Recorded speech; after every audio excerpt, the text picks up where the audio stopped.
Where do the 49ers rank after the NFL draft? Find out next after the intro.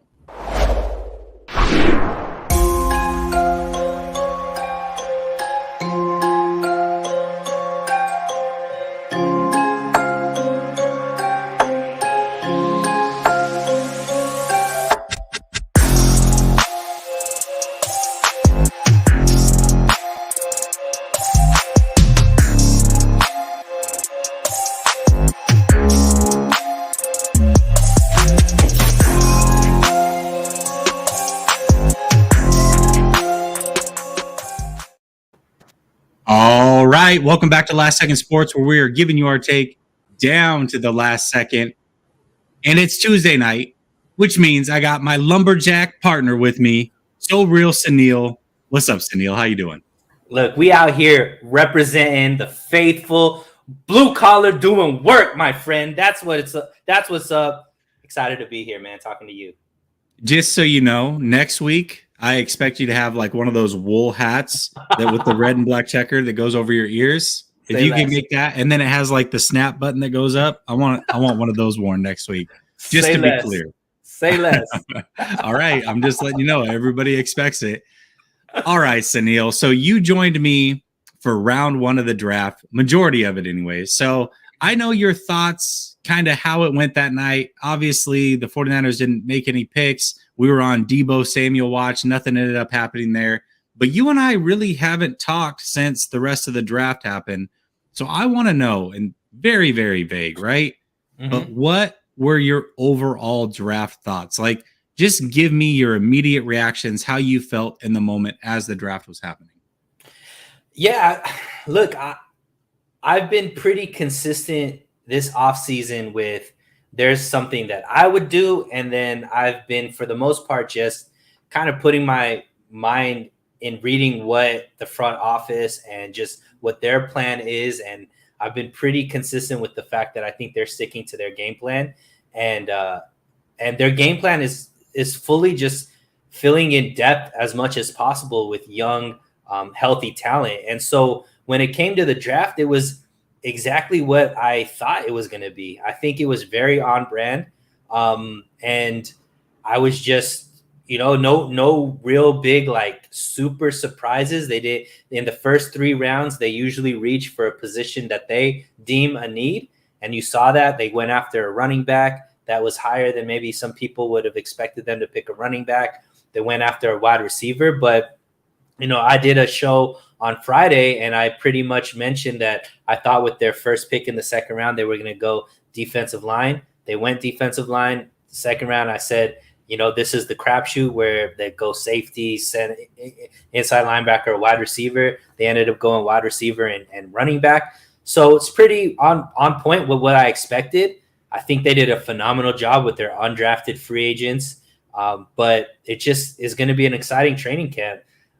Jesse, like a lot of competition is going to be there to make that 53-man roster. And I think it's going to bode well for the team overall. Do you think, first of all, this is a great comment. Red and black lumberjack with the hat to match. That's beautiful. Good job for the breakdown. Early favorite in the clubhouse with the comment.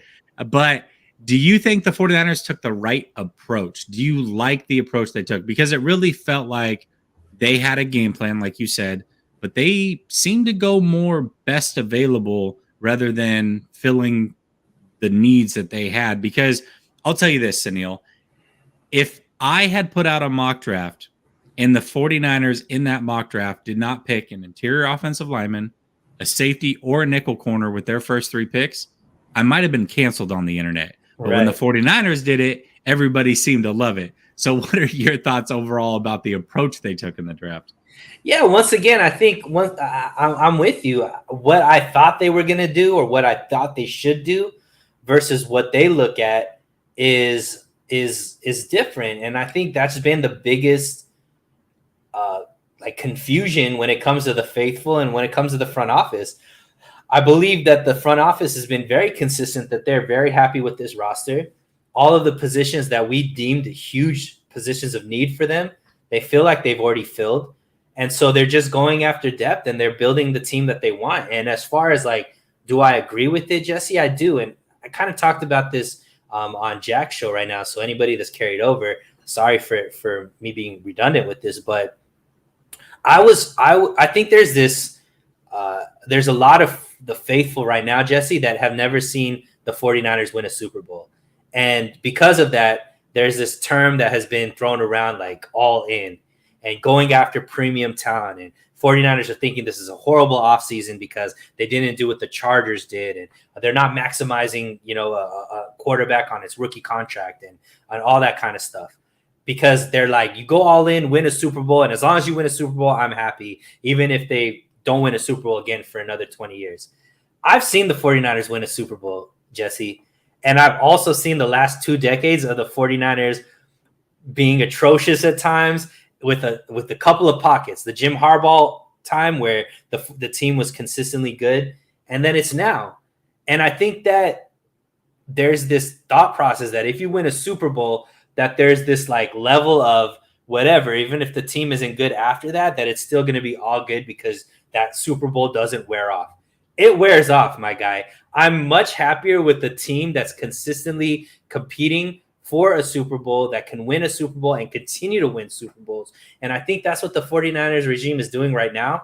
They're developing a dynasty. And although it's not the instant success that maybe some faithful want to see because it's getting close, once they take that step, actually win a Super Bowl, they're going to continue to be competitive because they keep re-upping with young talent that's going to be on cheaper deals where they could still make good moves in the offseason to bring in premium talent because they draft so well. So I like it. All right. So you seem to like the draft. Is there any pick that you didn't like as much? I mean,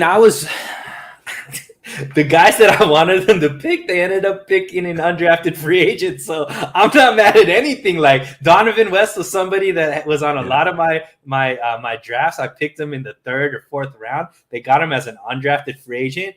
Poe was another guy that was on a lot of my drafts. They got him as an undrafted free agent. I'm like, and then they picked a whole bunch of guys that I wasn't even looking at. But when you look at their tape, you're like, man, these guys are actually perfect for the system. So there's a reason why they're them, and I am on So Real Sports Talk TV, just with 830 subscribers. They know what they're doing, and that's why they run the organization, and I just talk about it. All right, so there wasn't, because I'll be real with you, when they took Ty Davis Price, I lost it. Absolutely lost it. You can go check the reaction. We did a stream in the draft. You weren't there that night, Sunil. But I lost it. It made no sense to me. Now, it's not the player. It's not like I dislike the player. And I did, for those of you that are members to the channel, we do weekly breakdowns of players. I just did one of Ty Davis Price. So you can go watch that, LSU versus Alabama, and you can get my full thoughts there about the player. It's not like I dislike the player overall, but to go there at 93, and what was frustrating was there were a lot of guys that we looked at safety, whether it was Nick Cross, who was the kid from, I think it was Syracuse. Kirby Joseph. Yeah, Kirby Joseph. He went, so it was, Illinois. So it was Nick Cross went to the Colts 3 picks later, and then the very next pick was Kirby Joseph to the Lions. So the league thought that those guys were right to be taken in that area. The 49ers had a chance at either one. Maybe they don't like Nick Cross as much. Maybe they like Kirby Joseph or vice versa. They could have gotten one, and they got neither. So that was a little weird to me. And here's the crazy thing is, I think most people, when they did their mocks, they had the 49ers taking a running back at some point. They just had them doing it much later, whether it was a Ty Chandler or the kid out of South Dakota State or whatever. There was multiple players that could have been taken later that did end up falling that a lot of us thought could fit that role. So for me, I hated that pick in the moment. I've watched the kid play. Again, it has nothing to do with his skill set. I still don't like the pick. I just think it was way, way too early. And for me, it tells me that maybe Trey Sermon is not liked that much by this team. Maybe I'm wrong here, but when I look at the 49ers, if that is the case, you've got multiple running backs that Shanahan has fallen in love with that they've traded up for. And every single one, if they don't like Trey Sermon up to this point, has been an absolute dud, never really played for the 49ers. And then I'm supposed to expect that they fall in love again with the kid early, and this one's supposed to work out. That is a bit worrisome to me. Did you have any of those thoughts or different thoughts when it came to that pick that night? Yeah, I mean, I'm with you. It is high for a running back, especially all of us thought they would more go with like, their 5th or 6th round, especially with what they got with Elijah Mitchell. But I don't know if this necessarily is an issue with Trey Sermon. I think that the 49ers have started to draft, and we've seen this over the last 2 years. I would say last year was the first year and not this year. They're not drafting for players to make immediate impacts in the first year that they're drafted in. I think the Elijah Mitchell having the success that he has is more of the exception to the rule than the actual rule. If Mostert was still healthy, I don't think we see a lot of Elijah Mitchell, and we probably don't know how good he is because Mostert is getting a bulk of those carries. So I just think you saw this with Lenore, played sparingly and then is out. Ambry Thomas played sparingly, and then, kind of was, in and out of the lineup. And you saw with Aaron Banks, Jalen Moore, like these rookies are coming in, getting a little bit of experience. Even Trey Lance, a little bit of experience, but when push comes to shove, they're going with the veteran player over the rookies and kind of keeping these rookies on a short leash. So I even if Davis Price is brought in, I don't necessarily mean that's because Trey Sermon is somebody they don't believe in. I just think they want more healthy bodies. And I think Trey Sermon is going to get a lot of run this year as long as he takes the coaching that was given to him last year and comes back with the things that the coaching staff wanted him to do better.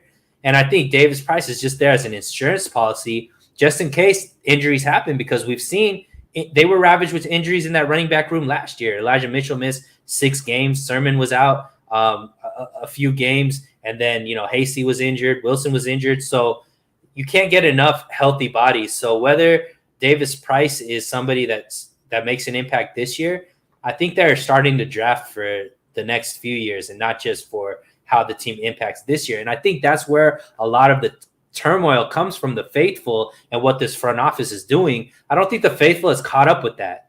They think that they're drafting for this year. Even Drake that they picked probably won't be a starter this year, Jesse. It's going to be somebody that, next year is probably going to see more of what he does. And once again, it's that the faithful that is in that whole, we need to win now, all in type things, that doesn't understand the long play that I think this front office plays when it comes to the draft in their offseason.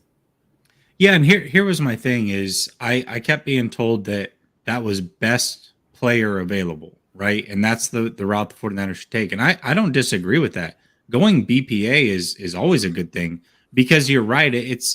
You've got to have depth, right? And teams that win always have good depth because there's going to be that war of attrition. So I felt like, all right, first pick, certainly best player. Danny Gray, all right, I could see why he would be best player available. But when it came to Ty Davis Price, it's like that didn't fit a need. And I don't think that was BPA either, right? So to me, that's where I got thrown off the scent. Now, as the draft went along, there were certainly players that I like, and I'll give the pick that I like the most, and maybe you have somebody different. But for me, Samuel Womack, I really, really liked that pick because he fits a mold much like a Marcus Jones that I really wanted the 49ers to take. Now, obviously, they didn't go with Marcus Jones, but Samuel Womack is 5'9", 189 pounds, ran a 4.39 40, had 17 pass breakups. He led the MAC in pass breakups in 19, 20, and 21, and he labeled himself a press man, lockdown press man corner, which is exactly the direction that this team is going with some of the corners that they've got on the roster. So to me, I absolutely love that pick. Yes, it's much later, but it's a kid I hadn't heard of, but once I did my research on him, I was absolutely sold on the pick. I could see why the 49ers would take him. It did fill a need, and he definitely could have been best player available. So I didn't hate the whole draft. I certainly liked a lot of pieces of it. But to me, the one pick that really stood out was Samuel Womack. What pick to you stood out the most?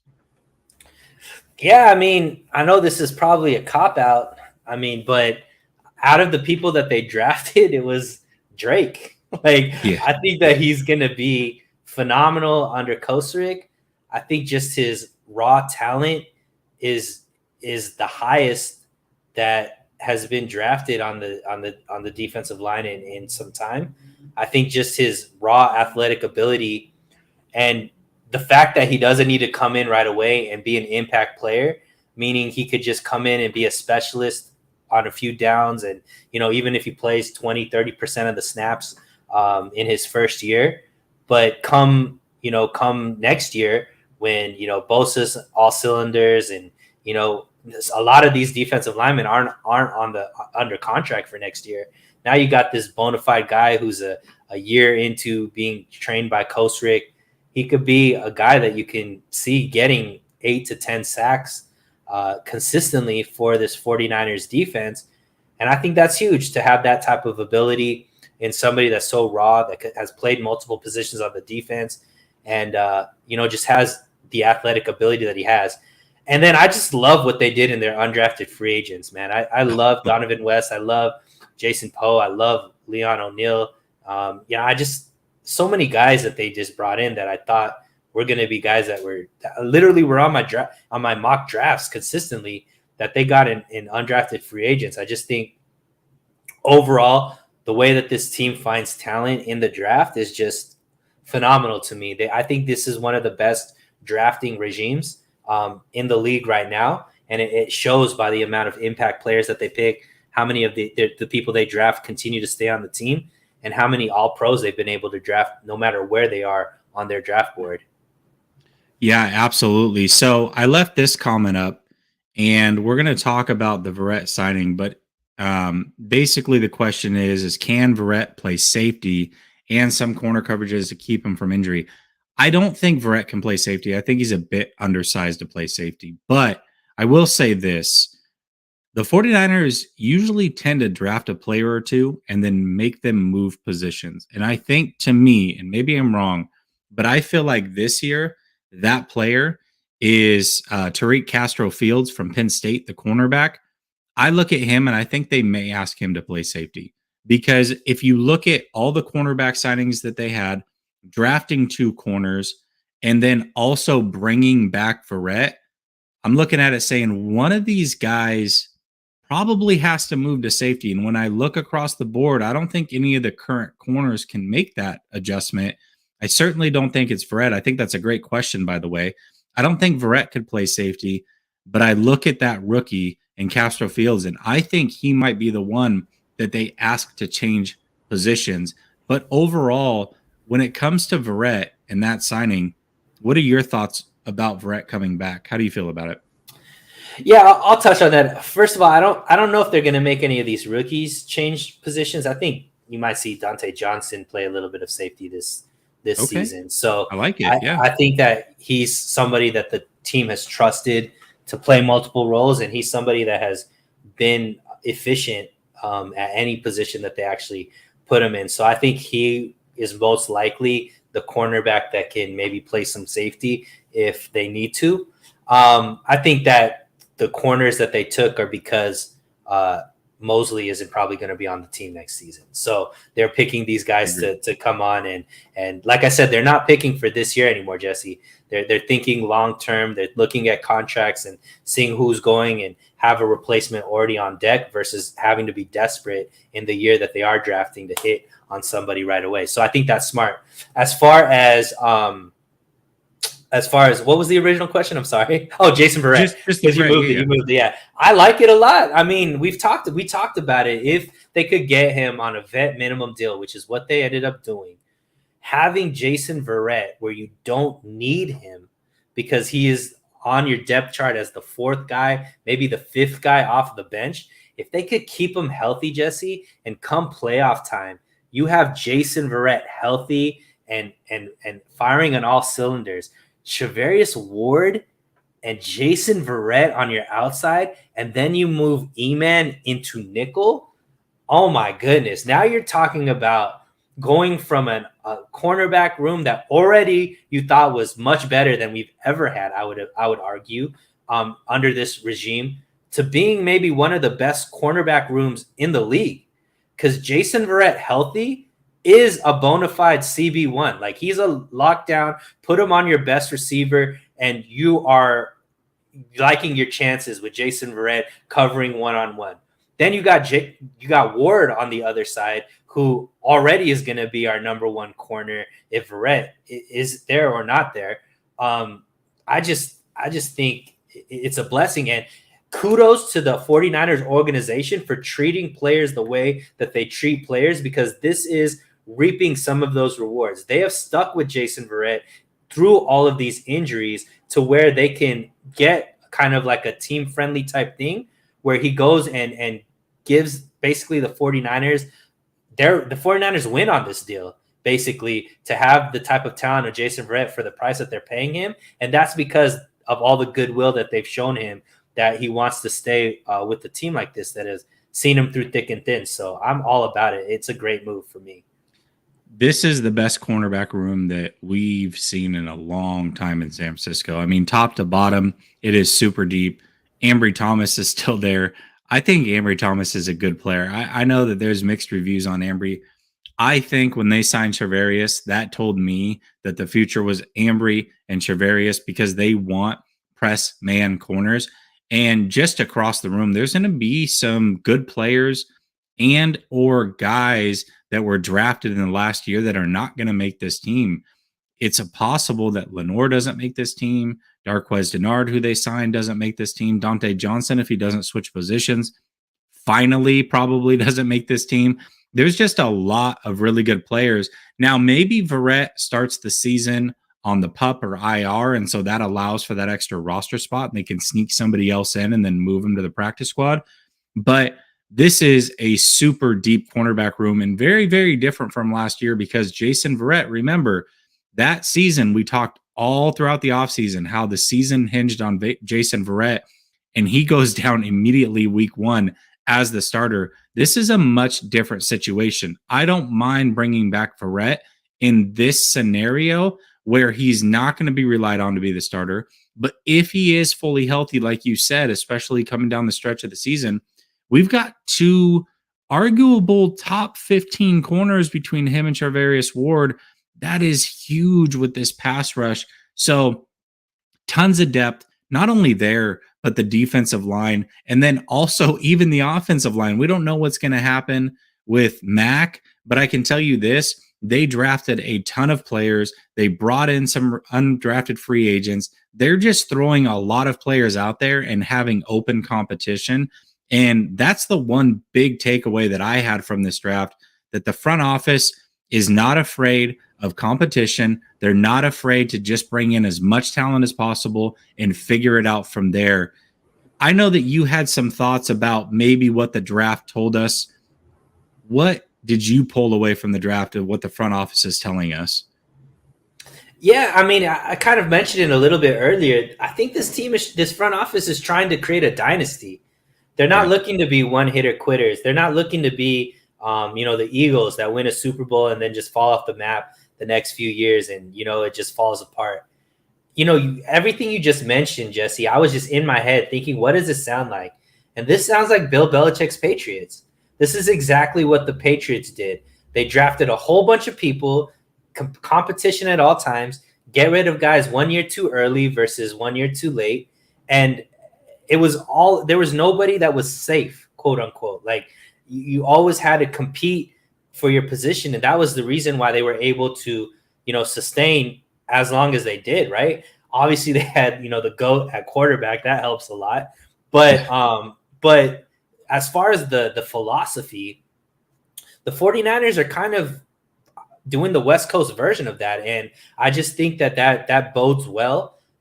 This team drafts very, very well. I talk about it, and you've mentioned it too, but if you take out the 2017 first round, Jesse, to me, this is a top 5 drafting organization.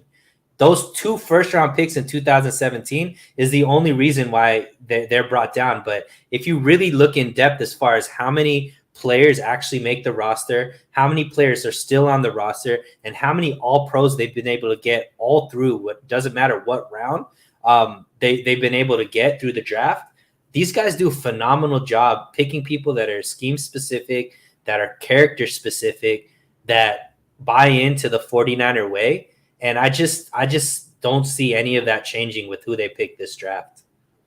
Yeah, it was certainly a different draft, but you're right. I mean, overall, the first team all pros that they've been able to draft, regardless around whether it's Debo or Bosa or Warner or Kittle, I mean, that's 4 first team all pros that they've drafted. Then let's not forget some of those draft picks went towards Trent Williams, who's a first team all pro caliber player. So, how many guys they've pulled from the draft, whether it's through trade or actual draft picks, has been absolutely phenomenal. No team is perfect. No team can ever be perfect, but they've really brought out top tier talent from all their drafts. We'll see who or if they can do it again with this draft. Time will certainly tell. But I think the ultimate question is right now, we ask this after that first real wave of free agency. Are the 49ers better than what they were last year? Why or why not? Absolutely. They're a lot better. And this is where people get at me the most. But for me, this team is so much better than they were last year. They are younger and healthier at positions that they needed to get younger and healthier at. And last season, they lost 5 games in the regular season within 1 possession, right? And the biggest issue was they were ranked bottom 5 in starting field position. And they went out and they made sure that their special teams is so much better with all of the picks that they got, whether it be Ray McLeod or Odin or and I'm forgetting names right now, but they brought in so many guys that were really great in the special teams that are going to make that aspect so much better. So you're talking about starting field position gets better. You're talking about the quarterback play is going to be, more of a threat with the arm and legs than just, the quick passes that Jimmy was bringing to the situation. We just talked about the secondary room, which is hands down the best that we've ever seen out of this regime. And then you look at the strength of the defensive line. I mean, you're going to see bona fide starters not even make the roster because of how good the defensive line is. So the people that are saying that this team didn't get better, significantly better, I just don't know what they're looking at. I think it's more emotions than actual looking at the roster and what the team actually needed to do. Just because you get big names coming in doesn't necessarily mean the team didn't get better. And I just think this team is so much better. And I expect these guys to be one of the favorites coming out of the NFC. Okay. I'm with you. I think that the 49ers certainly got better. I mean, it's 3 phases, right? You got special teams. There is no question they got better on special teams. And we just talked about adding depth through the draft and undrafted free agents. That also makes you better through special teams. Remember, when you have a lot of injuries to your starters, you're bringing up guys who are second stringers. That pulls from the special teams. Now your special teams guys are third and fourth stringers, and it goes all the way down through the depth chart.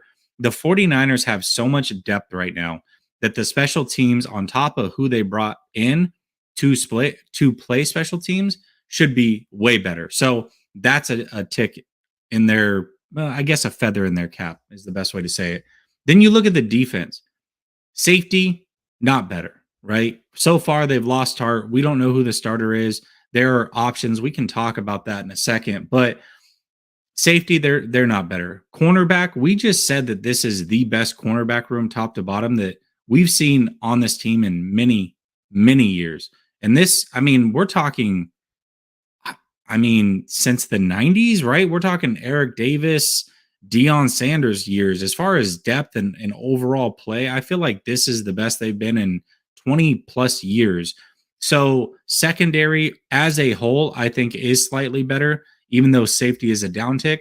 Then we look at linebackers. They've stayed the same as far as the players, but I think they're better overall because now they're going to have a year of continuity. You've got Aziz who came onto the scene. Now all three of these guys have played at a high level. So I would like to say that they're a little bit better there. And then healthy. the defensive line. Oh, and healthy. Yes, of course. Defensive line, not even a question, is better. D Ford is not going to be on this team anymore. Yes, they lost Arden Key. Yes, they lost DJ Jones. But I believe a healthy Kinlaw and a Drake London, or Drake Jackson, I believe that overall you brought in Teray. They signed a bunch of guys. I just feel like this defensive line right now is going to be so good. They brought back Hyder. I thought that was a good pick. Now, offensive line, certainly there's a question mark there. We don't know what to expect. We don't know if Mac's coming back, if he's not. I think it's fair to say the offensive line will be slightly worse, although the depth is very, very good. I like to see that. Quarterback. Yes, we don't know what Trey Lance is. Certainly, Trey Lance in year one as a starter is not going to be at optimal performance. But overall, one thing that we can definitely say about Trey Lance is he helps the 49ers run the ball, and he helps them do it more efficiently because he also can run the ball and be a threat there. So at the very least, I think they got better at the quarterback position. Wide receiver, Ayuk's in year 3. That's the breakout year for wide receivers. Jennings is now in year 3, breakout year for wide receivers. First full year as a starter. They've still got Debo. Kittle's there. Juszczyk's there as a pass catcher. I think overall, in every phase of the game, offense, defense, special teams, that they've made slight improvements. And oh, by the way, the running back room is as deep as it can possibly get as well. So to me, I think it's a no-brainer. The 49ers certainly got better. I don't think it's that close. Now, Steve O Supremo asks a good question here. He says, where do you guys rank Lynch as a GM? I'll say this. I don't know where to rank Lynch as a GM because it's tough to know what he does versus an Adam Peters or a Kyle Shanahan. But when it comes to this team, as far as drafting, I got to put them probably top 10. And I would argue they're top 2 or 3 minimum at development when it comes to developing players. I think they develop their players at a very fast pace. They get the best out of these players. It's why you have so many late draft picks hitting. That's not a coincidence. That is a testament to their development. So to me, I think this is one of the better front offices, top to bottom. Now, where Lynch ranks in that, I can't say for sure. But overall, as a front office, a coaching staff, player development, I think this is one of the better ones in the league. What do you think, Sunil? Yeah, I mean, I think, where Lynch plays, it's like we don't know exactly because all these roles might be, as far as interchangeable. But as far as just this regime, I don't even think they're top 10. I think they're top 5, Jesse. Because if you look at the last 5 years, right, because we don't, year 6 they're going into, but the last 5 years, from what they inherited, within 3 years, they went to the Super Bowl. And in those years consecutively, right, in the last 3 years, they've been to the NFC Championship. They've been top 4, 2 out of those last 3 years. So that's not easy. Like, the NFL is the hardest of the 4 major sports in the U.S. to win a championship in.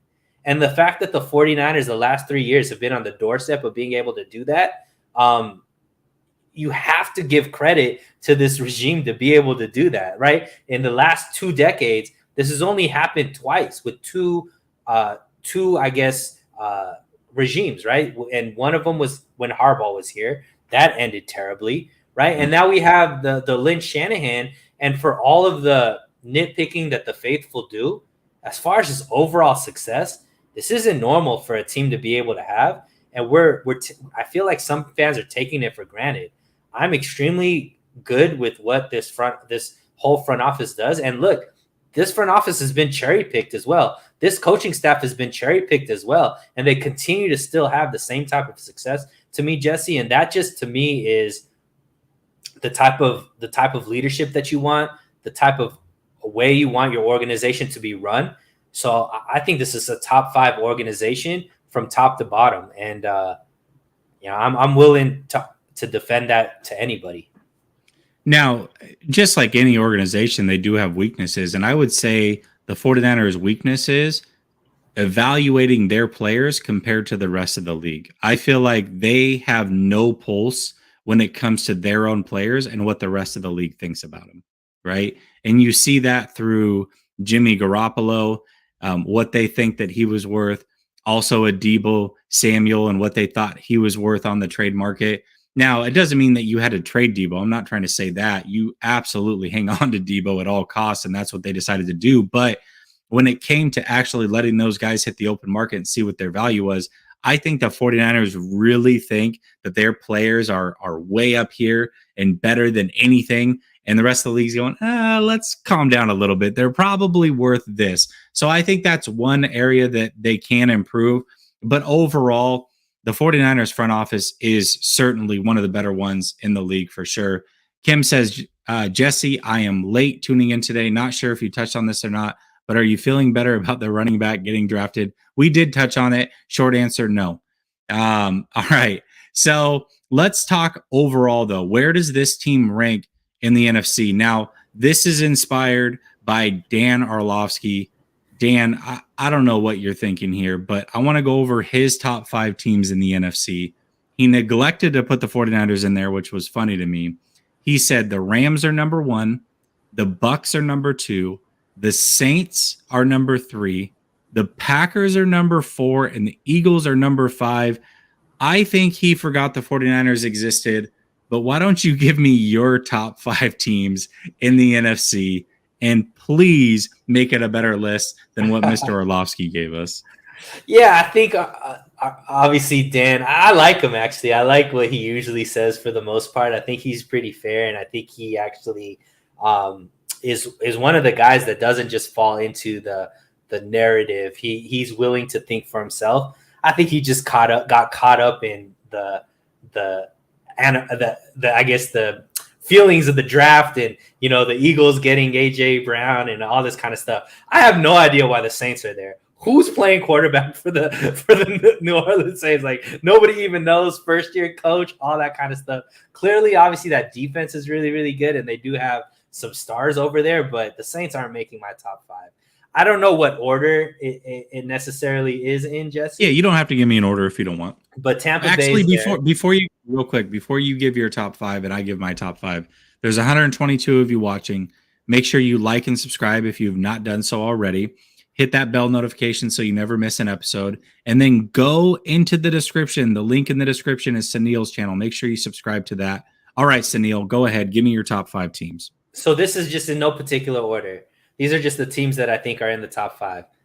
Bucks, Rams, okay. Niners, Green Bay. Okay. And then I would actually put the Eagles in there to round off the 5th. And I do think that the Eagles are going to win their division. I think they have an amazing defense. I think that they obviously have weapons now. And I think, this is Hurts' 3rd year. So I expect him to take, a leap there as well. But those are going to be my top 5 teams in the NFC. So it's not too far off from Orlovsky. I just got the Saints out of there and put the 49ers in where they belong. Well, I'll say this. I said the Saints weren't going to make the playoffs last year. A lot of people laughed at that one. They barely missed it. Obviously, the 49ers and them, it was back and forth. Tiebreaker went to the 49ers. But what I will say is they actually impressed me because they lost a lot of talent. They did it again this offseason, but they really did a good job of replenishing that talent. It sounds like Michael Thomas should be back. I believe they drafted Olave, if I'm not mistaken. So they added another wide receiver. They just signed Tyrann Mathieu. Now, they did lose Armstead, their left tackle, but also Kamara is going to be suspended. Now, we don't know how many games, 4, 6, 8, whatever, but he's going to be suspended for an off-the-field incident that he had during the offseason. But that's certainly going to hurt them. They don't have Peyton as a head coach anymore. That's going to hurt them. I agree with you. I just do not have the Saints there. Eagles are interesting to me because I could see them, Washington, or the Cowboys really winning that division depending on how things go. I think that Washington's better than they were last year. The Cowboys they were the best team in that division last year. They may have taken a slight step back, but they're going to be there as well. And then you got Philadelphia. If I look at Green Bay to me has gotten slightly worse. I mean, losing Devontae Adams, you're certainly going to take a step back. And I think the Rams have also gotten worse. They lost their left tackle. They lost a premier pass rusher in Von Miller. They lost Odell Beckham and Woods, and they replaced them with a wide receiver in Robinson and an aging middle linebacker. I'm supposed to believe that team's gotten better. I'm going to give a 5-1. I'm with you. I'm going to throw in the Eagles. I think it's close. I'm going to put them at 5. I'm going to put the Packers. Oh, man. I'm going to actually put the Rams at 4. Wow. I'm going to put the Packers at 3, the 49ers at 2, and Tampa at 1. That's where I've got it right now. I think the 49ers, again, we're talking 3 points of separation in an NFC championship game on the road, a team that the 49ers have beaten 6 straight times. We just said the 49ers have gotten better. I think the Rams have gotten worse. I think the 49ers are better than the Rams at this point in time. Now, there's still some offseason that can play, injuries, what have you. But at this very moment, I do think that the San Francisco 49ers are better than the Rams. What do you think about that? Yeah, I don't think you're too far off. Obviously, I would have probably put the 49ers at 3, Tampa Bay, Rams, 49ers, Green Bay, then the Eagles. And the only reason is, depending on how Trey Lance comes out. Because at the end of the day, it's all going to go down to how Trey Lance performs. If he is exactly what we see in the practice footage and what we saw, especially in the second half of the Houston game, this team jumps to 1, right? But if he's just normal, like similar to Jimmy with, a better deep ball, then we're looking at, somewhere there in the 2-3 range. And especially with this defense and the weapons and all that kind of stuff, this team is right there competing for a berth into the Super Bowl. So I'm with you. I think this is a top 3 team in the NFC, regardless of what order you put them in. And I think just Dan Orlovsky was just drinking the Kool-Aid a little bit. Or maybe he's sponsored by the Saints, something like that. He might have a best friend over there. This list is brought to you by the New Orleans Saints. All right, here's a comment. What about the Cardinals? Now, the news came out, I think it was yesterday, that D-Hop's going to be suspended for 6 games due to PEDs. That is huge. Now, hopefully the 49ers, maybe they get lucky and they can play him twice within the first 6 weeks and not have to worry about him the rest of the year. Because for some reason, the Cardinals certainly play the 49ers tough. I liked the Cardinals last year. I actually picked them preseason to win the division.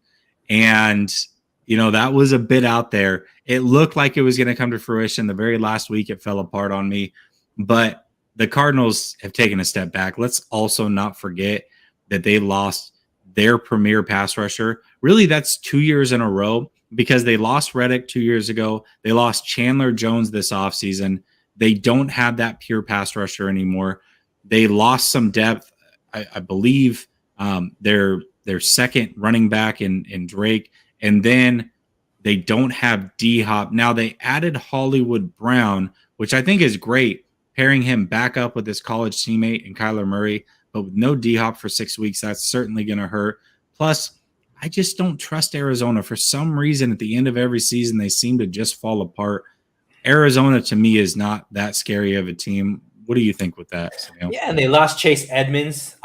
He's in Miami, so that rushing game isn't going to be there. There's turmoil with Kyler Murray, right? There's still that situation that's looming over there.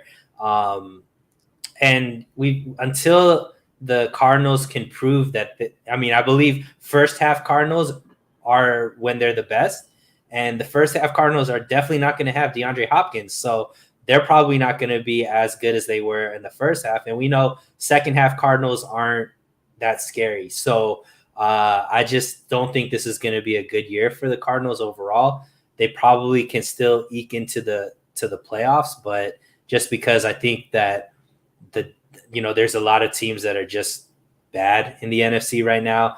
the Seahawks obviously aren't good. But I think a team like Minnesota is Thank going God for that.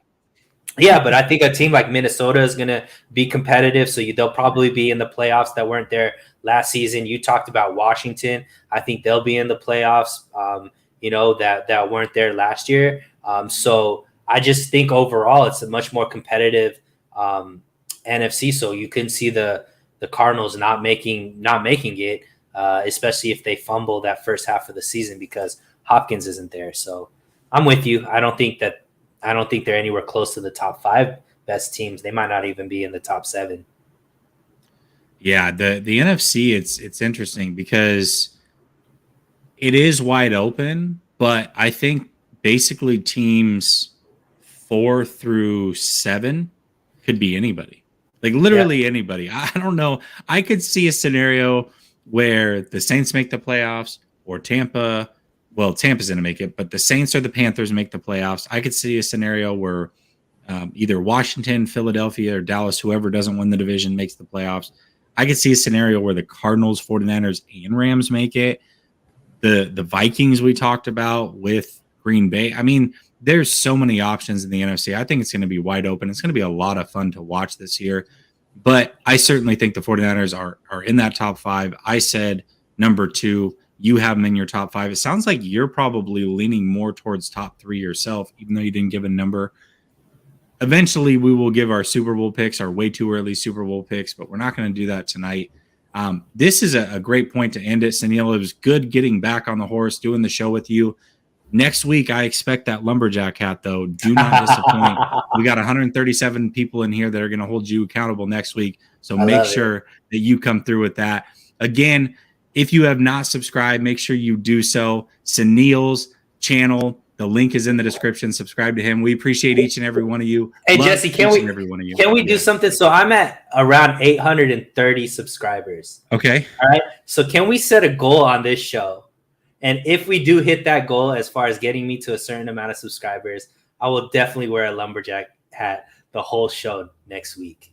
What do you think? Okay, let's make this easy. Let's make this real easy. There's 134 of you watching. If we can get Sunil by this time next week, so 70 more subscribers, get him up to 900. Again, links in the description. If we can get him up to 900, he will wear the lumberjack hat next week. I've got to see this. I don't care. Make dummy accounts. Do what you got to do.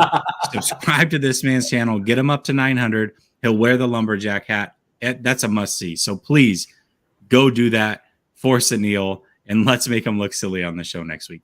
Can't wait. I appreciate it. Can't wait. All right, y'all. Have a blessed night. Peace.